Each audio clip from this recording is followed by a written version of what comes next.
Reaction involving cleavage of OH bond. तो इसमें acidity देखते हैं तो रिएक्शन विद मेटल्स एंड अल्कलाइज।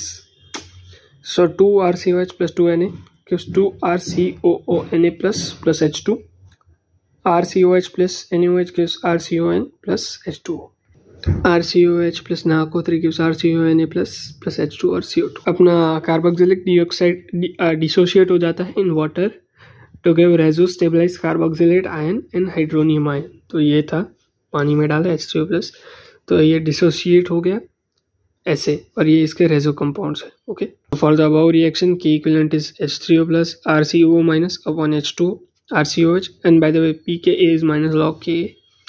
तो K अल्फा क्या होगा, एसिड डिसोसिएशन कांस्टेंट यानी K इंटू H2, तो H3O+ RCOH and RCO-। pK of HCl7 होता है, pK ऑफ ट्राइफ्लोरिक एसिड होता है 0.23, ये सबसे स्ट्रॉन्ग होता है बाय द वे COOH में। बेंजोइक एसिड का 4.19 और pK of acetic acid is 4.76। Acidity क्या होती है, मिनरल एसिड की ज़्यादा, फिर कार्बोक्सिनल की, फिर फिनॉल की, फिर एल्कोहल की।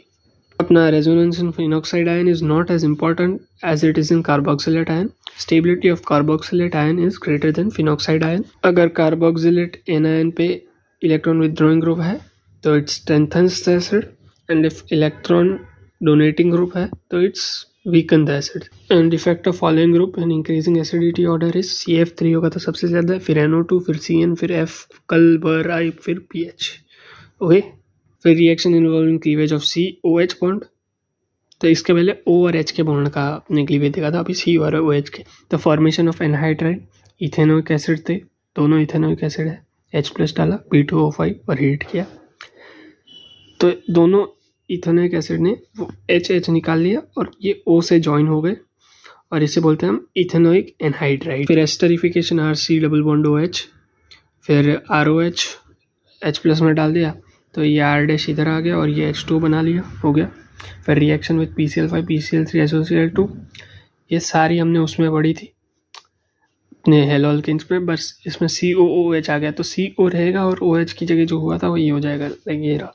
Reaction with ammonia CH3C double bond OH NH3 में डालेंगे तो अमोनियम एसिटेट बन जाएगा, H2 डालेंगे तो एसेटामाइड बन जाएगा।